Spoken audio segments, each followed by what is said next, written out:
welcome to the Economy Magazine. I'm David Matlin with a look at the main stories in the global economy.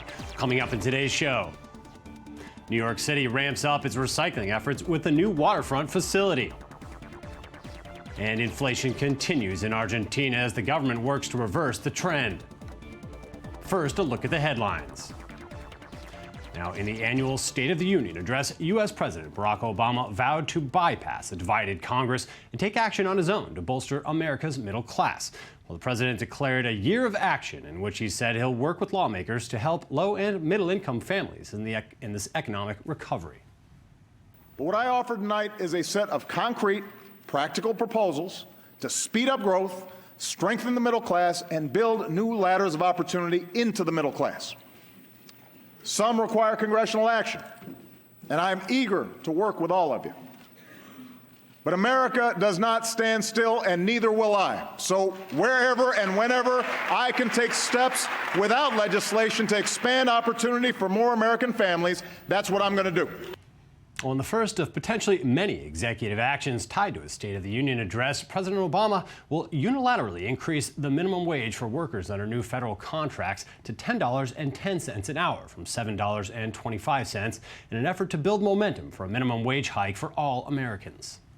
Today, the federal minimum wage is worth about 20% less than it was when Ronald Reagan first stood here. And Tom Harkin and George Miller have a bill to fix that by lifting the minimum wage to $10.10. It's easy to remember, 10-10. This will help families. It'll give businesses customers with more money to spend. It does not involve any new bureaucratic program. So join the rest of the country. Say yes. Give America a raise. Well, Republicans in the U.S. Congress responded to the State of the Union address. Senator Mike Lee of Utah, speaking for the far-right Tea Party movement, staged his response to Obama's speech. Let's take a look. Where does this new inequality come from? From government. Every time it takes rights and opportunities away from the American people and gives them instead to politicians, bureaucrats, and special interests. Inequality, real inequality, is trapping poor children in failing schools to benefit bureaucrats and union bosses. It's penalizing low-income parents for getting married or getting better jobs. It's guaranteeing insurance companies taxpayer bailouts if Obamacare cuts into their profits. Inequality is blocking thousands of middle-class jobs in the energy industry as a favor to partisan donors and radical environmental activists. Inequality is denying viable unborn children any protection under the law, while exempting unsanitary late-term abortion clinics from basic safety standards. Well, moving now to the UK, according to the Office for National Statistics, the British economy grew at the strongest rate in 6 years in 2013 as the recovery became more entrenched. Well, the UK's services and manufacturing sectors were the drivers of the 0.7% growth in the fourth quarter, taking the annual growth rate to 1.9%, the strongest since 2007, before the financial crisis took hold. Well, the economy grew in every quarter last year, proof that the current economic plan is working. And now Turkey's central bank hiked all its key interest rates in dramatic fashion after an emergency midnight policy meeting. Well, the bank ignored opposition from Prime Minister Tayyip Erdogan as it battles to defend the country's crumbling currency. Well, the Turkish central bank raised its overnight lending rate to 12% and its overnight borrowing rate to 8%, all much sharper moves than economists had forecast. Now, the International Monetary Fund said on Tuesday that there was no panic in emerging markets, even as countries like India, Turkey, and Argentina face sharp capital outflows and currency pressures.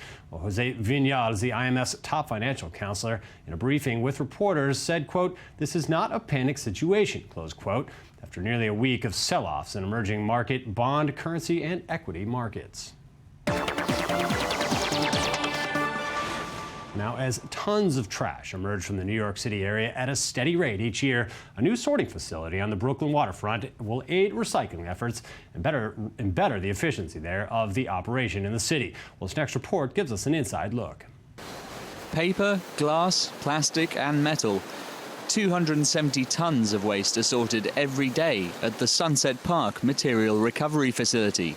This is the largest sorting system of this type, to my knowledge, in the world, certainly in the United States.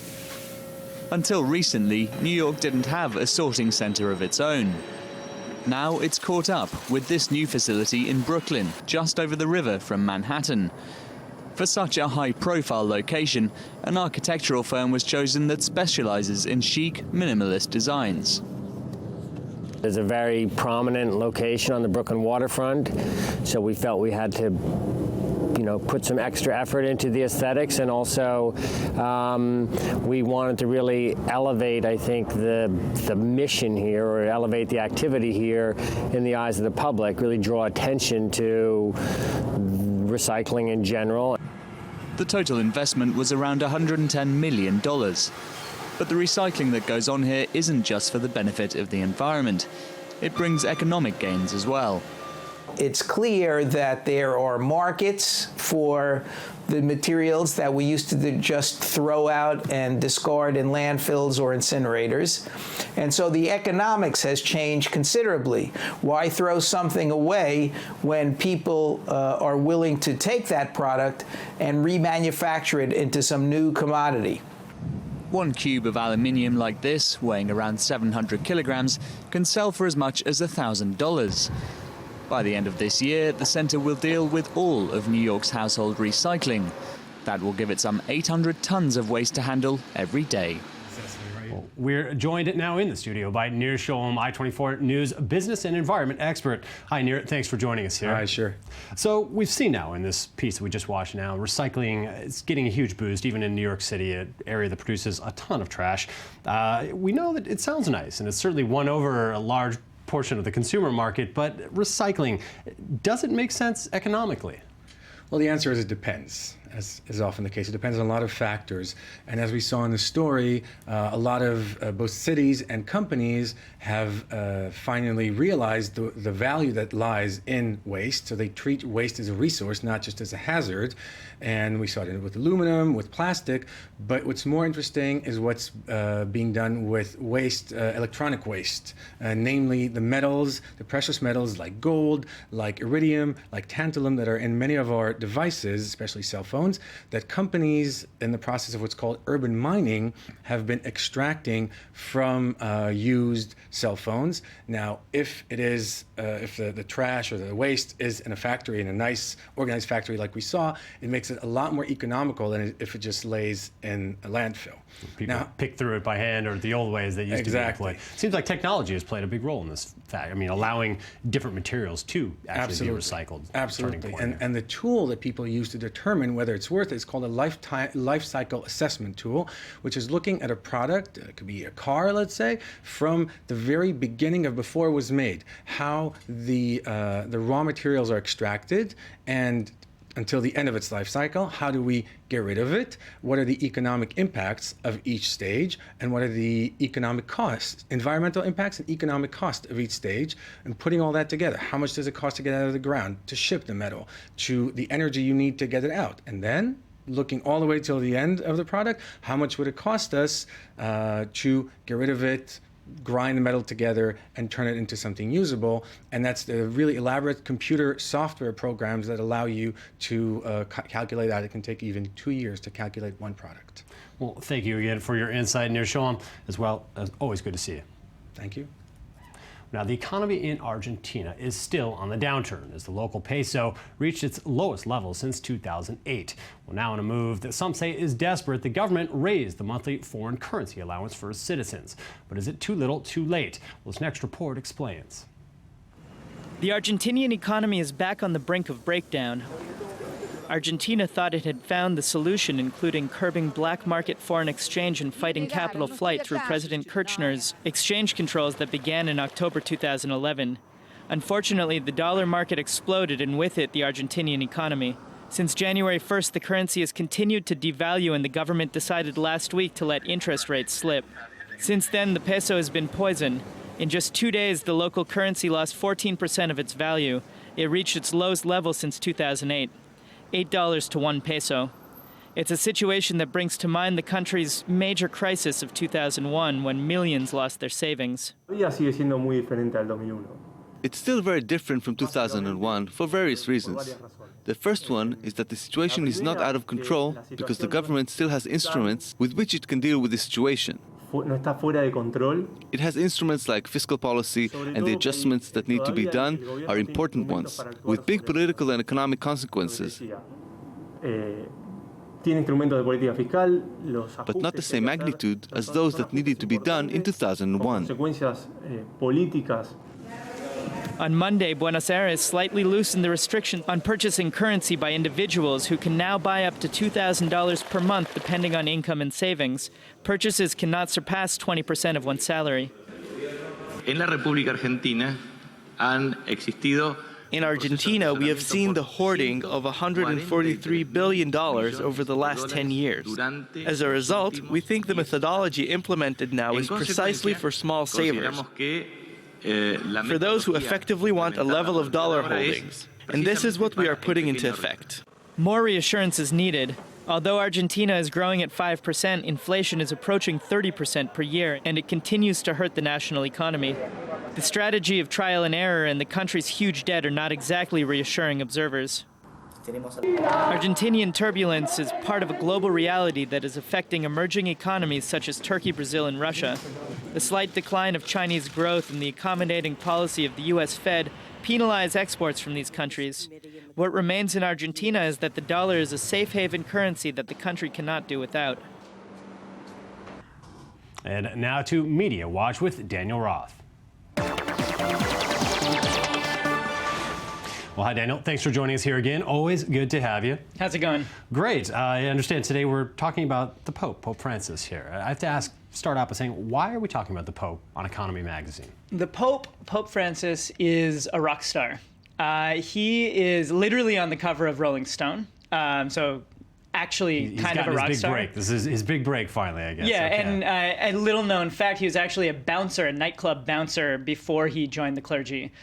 So he's not totally uncomfortable in this crowd. I didn't read the article, but I guess that's true. You're not joking. Yeah, no, that's totally true. Great. I did not make that up. Now he runs a country, kind of, city-state that has $5 billion in assets. The reason he's being spoken about on Economy Magazine, though, is because he's put so much focus on inequality, which we're seeing everywhere now. In Davos, where he didn't go, he was invited to speak but didn't, and sent a cardinal instead. You're seeing it in the State of the Union address last night. It's all over the place, and to some degree, it was actually Pope Francis, who helped to put this on the map in the wake of the Arab Spring, in the wake of the Occupy movement and similar movements in Europe. He kind of picked up on this and really put it out in the spotlight in the Catholic world, which is a huge part of our world. I mean, this guy's gone far beyond the Catholic world, we could say. I mean, he's been embraced by pop culture here. He's on the cover of Rolling Stone, Times Person of the Year. You mentioned this. I guess we've also now seen some new forms of graffiti out there, right? I mean, in Rome, they're showing him as some sort of a superhero, even. Yeah, he's and he kind of is. There's rumors that he goes out at night and feeds and cares for homeless people, literally. So it's not so far off, this kind of graffiti of him on the wall as a superhero. He kind of a little bit is. Now, keeping in perspective that he's still, most of the social issues that the church is very socially conservative about, abortion, homosexuality, things like this, he is conservative about those things. He is anti-abortion, and he was vocal against marriage equality in Argentina when he was the archbishop there. But he's also said, let's put those things aside. I'm conservative, but it's not such a big deal, those things. What's really a big deal is that people are starving in the streets all over the world. He's not afraid to touch on those sticking points, those hot issues, yet relating to comedy issues you're talking about here. Right. In his fashion, he's sort of saying, okay, I take a conservative stance on this stuff, but this stuff that really connects us, the stuff about class and people surviving economically, that's the stuff that we need to focus on.